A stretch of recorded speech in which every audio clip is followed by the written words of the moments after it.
ዋይልድ ላይፍ ኮንዘርቬሽን ደግሞ የተለያዩ በዱር ውስጥ የሚገኙ እጽዋቶችንና የእንስሳት አይነቶችን በአግባቡ መጠበቅ ነው። ለዋይልድ ላይፍ ጠንቅ የሆኑና አስቸጋሪ የሆኑ ነገሮችን እንመልከት። የመጀመሪያው ዲፎረስቴሽን ነው። ዲፎረስቴሽን የደን ጭፍጨፋ ሲሆን በአንድ አካባቢ የሚገኙትን የእጽዋት አይነቶችና የዛፍ አይነቶችን መቁረጥና መጨፍጨፍ ነው። ሌላኛው ኢሌጋል ሃንቲንግ ነው።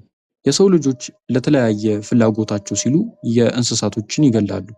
ለስጋ፣ ለቆዳ እንዲሁም ለቀንድ እና ጌጣጌጦችን ለመስራት የሚመቹ ነገሮችን ለማግኘት ሲሉ የተለያዩ እንስሳቶችን ይገድላሉ።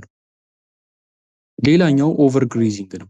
ይህ ደግሞ በቤት እንስሳቶች የሚከሰት ሲሆን እጅግ በጣም ብዙ ቁጥር ያላቸው የቤት እንስሳቶች በአንድ የሜዳ ቦታ ላይ በሚለቀቁ ጊዜ በዛ አካባቢ የሚገኘውን ሳር ለመመገብ ሲሉ ያለውን የአካባቢ ሁኔታ ያወድሙታል ማለት ነው።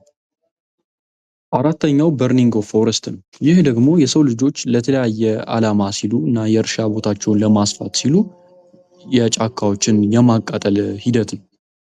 አምስተኛ ድርቅና ረሃብ።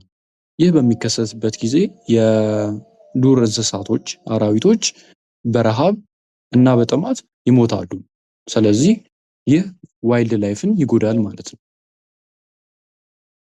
ስለዚህ እነዚህ ዋይልድ ላይፎች እንዳይጠፉ ለመጠበቅ ምን መደረግ አለበት? የመጀመሪያው ማህበረሰቡን ማስተማር ነው።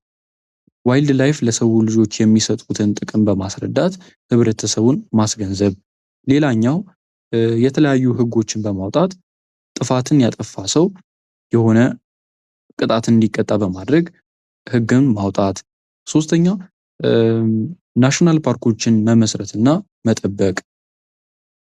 የመጨረሻው የተለያዩ በአደጋ ላይ ያሉ የእንስሳት ዘሮችን ለመጠበቅ የተለያዩ